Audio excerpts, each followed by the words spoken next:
पढ़ेंगे हम लोग क्लच के बारे में, जो मतलब तुरंत से रिवीजन करेंगे, सिर्फ फार्मूला सब देखेंगे जो कि गेट में और बहुत सारे पीएसयू के एग्ज़ाम में जो कि यूज़फुल होता है। तो क्लच जो है ना वो दो टाइप में डिवाइड होते हैं, एक होता है पॉजिटिव क्लच, एक होता है फ्रिक्शन क्लच। फिर फ्रिक्शन क्लच डिवाइडेड होता है प्लेट क्लच, कोन क्लच और सेंट्रीफ्यूगल क्लच।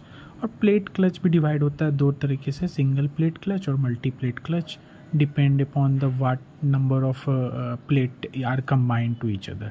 ठीक है, जॉ क्लच इसको जो है ना इसको जॉ क्लच भी बोलते हैं, जॉ क्लच। ठीक है, ये किस तरीके से होता है, ये इस तरीके से होता है, ये इस तरीके से जॉ बना हुआ रहता है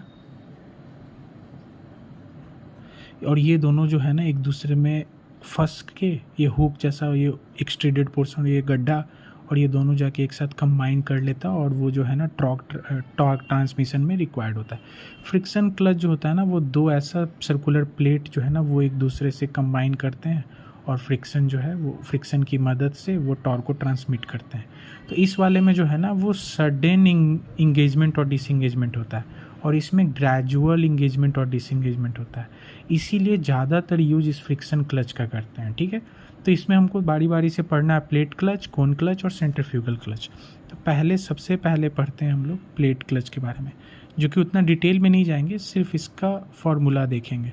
ठीक है, ये इस तरीके से ये रहता है और यही सरफेस ऐसा दो प्लेट रहेगा और ये दोनों एक दूसरे से कंबाइन होके टॉर्क ट्रांसमिट करते हैं। इसके अंदर के रेडियस को R0 बोलते हैं और इसके बाहर के रेडियस को अंदर के रेडियस को RI और बाहर के रेडियस को R0।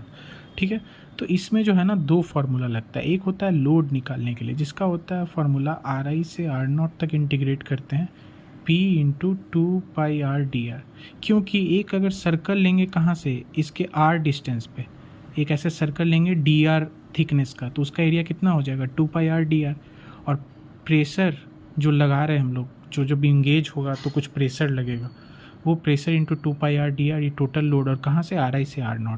तो ये लोड के लिए करते हैं।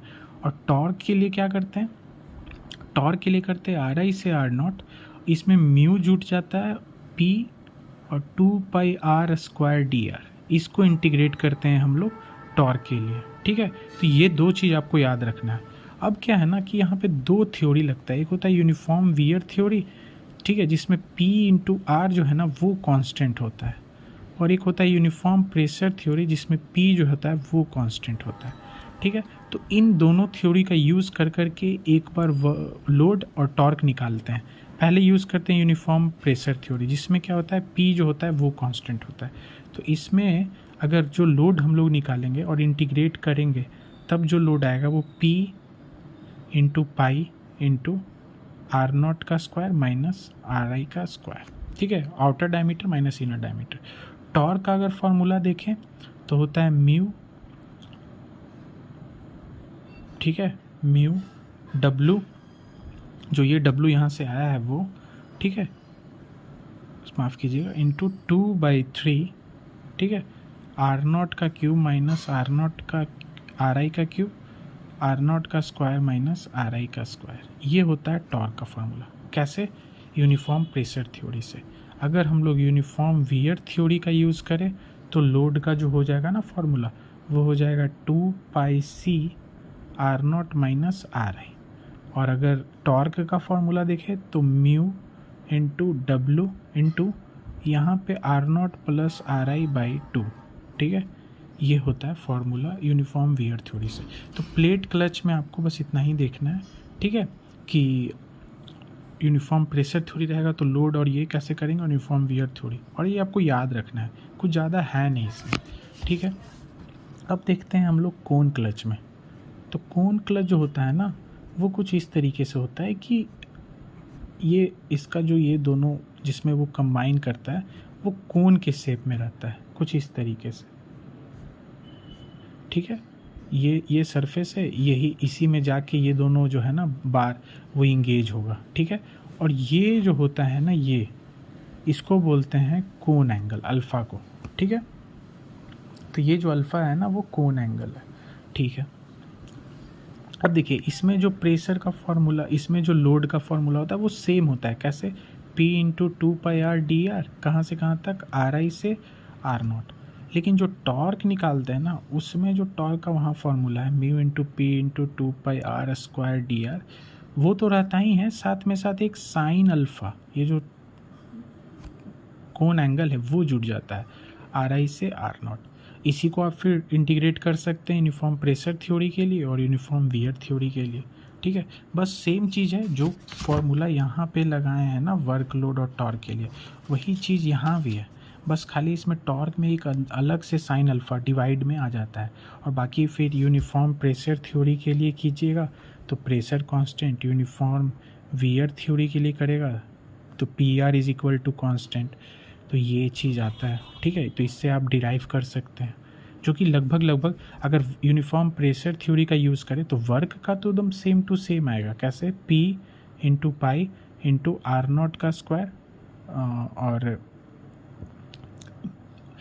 माइनस आर आई का स्क्वायर वर्क का। टॉर्क के लिए जो यूनिफॉर्म प्रेशर थ्योरी में आता है, यूनिफॉर्म प्रेशर थ्योरी में टॉर्क क्या आता है, ये यही चीज़ आएगा, बस नीचे जो हो जाएगा ना वो साइन अल्फ़ा से डिवाइड हो जाएगा, मतलब mu into W into 2/3 R naught का क्यूब माइनस आर आई का cube divided by R naught का स्क्वायर माइनस आर आई का स्क्वायर, जो कि यूनिफॉर्म प्रेशर थ्योरी से टॉर्क आता है, बस नीचे साइन अल्फ़ा से डिवाइड हो जाएगा। सिमिलरली हम लोग यूनिफॉर्म वियर थ्योरी के लिए भी कर सकते हैं। ठीक है, उसमें भी इसका जो आएगा वो लोड का, वो यूनिफॉर्म वियर थ्योरी से जो आता है वो सेम, और टॉर्क भी सेम, बस नीचे साइन अल्फ़ा में डिवाइड हो जाएगा। ठीक है, तो ये तो कोन क्लच हो गया। और कोन क्लच के लिए एक कंडीशन जो होना चाहिए ना, वो वैलिड होना चाहिए, तभी कोन क्लच काम करेगा, कि इसका जो अल्फ़ा होना चाहिए ना वो ग्रेटर देन होना चाहिए टैन इनवर्स म्यू के। ये म्यू क्या है, ये म्यू है फ्रिक्शन बिटवीन दीज। ठीक है, तो वो होना चाहिए। ठीक है, मतलब जो अल्फ़ा एंगल होना चाहिए वो टैन इनवर्स म्यू से बड़ा होना चाहिए। ठीक है, तो ये तो हो गया हमारा। अब आते हैं हम सेंट्रीफ्यूगल क्लच पे, और जो सबसे लास्ट है मेरे पास वो है सेंट्रीफ्यूगल क्लच। ठीक है, ये थोड़ा सा समझने वाला है। ठीक है, सेंट्रीफ्यूगल क्लच में क्या होता है ना कि सेंट्रीफ्यूगल फोर्स की वजह से जो है ना वो इंगेजमेंट और डिसएंगेजमेंट होता है। वो किस तरीके से होता है ज़रा समझें तो ये जो है ना, ये प्लेट, ये दोनों में सूब ड्रम आके लगेगा। ये है मेरा ड्रम जो कि स्प्रिंग से कनेक्टेड है, इधर भी एक ड्रम है जो कि स्प्रिंग से कनेक्टेड है, और ये जो रॉड है ना वो इंजन से आ रहा है, जो कि इंजन इसको टॉर्क दे रहा है। जब ये रॉड ऐसे मूव करेगा तो ये दोनों जो ड्रम है वो भी मूव करेंगे, और ज़्यादा तेज़ घूमेगा तो ये क्या होगा, बाहर की तरफ फोर्स लगाएगा, और बाहर की तरफ फोर्स लगाएगा तो इंगेजमेंट होगा। तो पहला जो है ना, इसको समझने के लिए काम करते हैं, कुछ नोमेनक्लेचर है जो कि हमको ध्यान में रखना है, वो आपको यहाँ पे समझना पड़ेगा। ठीक है, एम जो होता है ना वो मास ऑफ ईच ड्रम होता है। ठीक है, ड्रम बोलिए या सू बोलिए। ठीक है, और इसका जो सेंटर ऑफ मास होता है ना आर जी, वो होता है सेंटर ऑफ मास ऑफ सू। ठीक है, सेंटर ऑफ जी, सेंटर ऑफ ग्रेविटी ऑफ सू, यानी इसका जो सेंटर ऑफ ग्रेविटी उसका रेडियस, यानी ये आर जी। ठीक है, और ये जो है ना ये ड्रम में जाके यहाँ पे इसमें अटैच होगा, तो इस डिस्टेंस को बोलते हैं आर डी। ठीक है, inner radius of a drum, inner R D क्या हो जाएगा, इनर रेडियस ऑफ ड्रम। तो ये चीज़ होता कैसे, ये अगर समझना चाहें तो होता क्या है कि जब हम इसको टॉर्क देते हैं, जो कि स्कूटी में यूज होता है, तो स्कूटी में गाड़ी स्टार्ट करने के लिए पहले आपको थोड़ा सा एक्सेलरेशन देना पड़ेगा, यानी वो मिनिमम एक फोर्स चाहिए जब जाके ये इंगेज हो जाए। तो जब जस्ट जाके इंगेज हो जाएगा, तो अगर उस समय का इस सू का अगर एफ पी टी बना है तो एफ सी लगेगा आउटर बाहर की तरफ, और स्प्रिंग फोर्स लगेगा इनर की तरफ, और जिस समय जस्ट इंगेज हुआ होगा तो एफ सी जो लगेगा वो एफ एस के बराबर होगा, बोल सकते हैं ऐसा। और ये जो सेंट्रीफ्यूगल फोर्स ये कितना लगेगा, एम आर ओमेगा स्क्वायर, तो एम और आर कितना, आर जी। ठीक है, और ओमेगा स्क्वायर मतलब ओमेगा मान लेते हैं उसका ओमेगा 1। ठीक है, यानी ये ओमेगा कौन सा है, ये ओमेगा है व्हेन जस्ट इंगेजमेंट स्टार्ट। ठीक है, जस्ट इंगेजमेंट स्टार्ट होता है, मतलब जस्ट ये टकराए, तो उस समय जितना बाहर की तरफ एफ सी 1 लगेगा उतना ही स्प्रिंग फोर्स एफ एस लगेगा। ये दोनों को बैलेंस किया, यानी ये ओम जी omega square is equal to कितना, एफ एस। ठीक है, क्या अभी हम लोग टॉर्क प्रोवाइड कर रहे हैं, क्या ये टॉर्क प्रोवाइड करेगा क्या, ये नहीं, अभी नहीं, अभी जस्ट इंगेजमेंट हुआ है। टॉर्क प्रोवाइड करने के लिए, मतलब उस ड्रम को रोटेट कराने के लिए हमको इस FC से ज़्यादा फोर्स देना पड़ेगा। ये तो अभी इंगेजमेंट हुआ है, बस ग्रेजुअल जस्ट टच हुआ है, आप समझिए, ठीक है। तो उस समय वो स्प्रिंग फोर्स इसके बराबर होगा, लेकिन जब और ज़्यादा फोर्स देंगे ना तो ओमेगा और ज़्यादा बढ़ाएंगे, तब ये ज़्यादा FC1 बढ़ेगा, तब फिर हमको टॉर्क मिलेगा, ठीक है।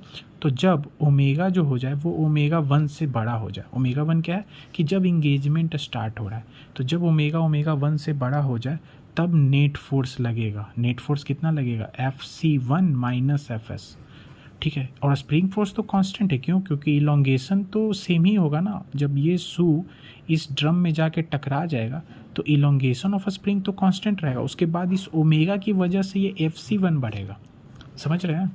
तो ये FC1, तो अब net force FC1 minus FS लगेगा, ठीक है। FC1 अब कितना लगेगा? M, ठीक है। और ये FC1 कितना? RG, ठीक है, इंटू ओमेगा स्क्वायर, क्योंकि इस ओमेगा के लिए अब माइनस FS के बदले में ये लिख सकते हैं ना MRG ओमेगा 1 का स्क्वायर। ये तो नेट फोर्स लगा। अगर हम लोग नेट फ्रिक्शनल फोर्स बोले तो फ्रिक्शनल फोर्स, तो नेट फ्रिक्शनल फोर्स कितना लगेगा? FC1 माइनस FS, जो कि ये लिखे हैं, इंटू म्यू। और अगर नेट टॉर्क बोले तो नेट टॉर्क मतलब क्या होता है? फोर्स, फ्रिक्शनल फोर्स इंटू कितना? रेडियस। और रेडियस किसका? रेडियस ऑफ ड्रम का, यानी यहाँ से जो ये ड्रम का रेडियस होगा ना, वो ये RD ड्रम का रेडियस। तो ये कितना हो जाएगा? FC1 minus FS mu into RD, यही नेट टॉर्क आ गया। इससे ज़्यादा तो कुछ है नहीं। यही है आपका क्लचेस का रिवीजन, जिसमें से हम लोगों ने सबसे पहले पढ़ा प्लेट क्लच के बारे में, ठीक है। ये प्लेट क्लच, जिसमें 2 थ्योरी लगती है, uniform pressure theory, uniform wear theory. ये है आपका सेंट्रीफ्यूगल क्लच, जिसमें सब चीज़ सेम है, बस टॉर्क वाले फार्मूला में साइन अल्फा आ जाएगा, ठीक है, बस। और बाकी फिर डेरिवेशन आपको इंटीग्रेशन से आप कर सकते हैं, सब चीज़ सेम आएगा। इसमें भी वही जो यूनिफॉर्म प्रेशर थ्योरी से टॉर्क आया वही यहाँ पे आया, बस नीचे साइन अल्फा आ गया। अगर यूनिफॉर्म वियर थ्योरी से करेंगे तो यूनिफॉर्म वियर थ्योरी से वर्ड कितना आता है? तो सेम टॉर्क के लिए ये भी सेम, लेकिन अगर क्लच रहेगा सेंट्रीफ्यूगल क्लच तो यहाँ नीचे कितना आ जाएगा? साइन अल्फा, ठीक है। और ये हो गया सेंट्रीफ्यूगल क्लच, जिसमें क्या होता है कि अगर हम लोग कुछ एक मिनिमम स्पीड देते हैं तब इंगेजमेंट स्टार्ट होता है, और वो मिनिमम स्पीड ओमेगा है, ठीक है, ओमेगा, ठीक है। When just engagement start omega 1, तो यहाँ पे उस समय फ्रिक्शन फोर्स भी इसी के बराबर, सेंट्रीफ्यूगल फोर्स के बराबर होगा। और टॉर्क कब लगेगा? जब ओमेगा कोई दूसरा ओमेगा देंगे जो कि ओमेगा 1 से बड़ा होगा, उस समय net force FC1 minus FS, और ये डायरेक्ट कर सकते हैं। और नेट फ्रिक्शनल फोर्स यही म्यू, यानी इसी में क्या कर देंगे, बाहर में यहाँ पे म्यू से डिवाइड कर देंगे और RD से इंटू कर देंगे यहाँ पे RD, तो ये क्या आ जाएगा? टॉर्क का फॉर्मूला आ जाएगा यही, जो कि नीचे ये लिखिए चाहे ये ऐसे कीजिए, दोनों सेम है, ठीक है। तो यही नेट टॉर्क है। Thank you for watching.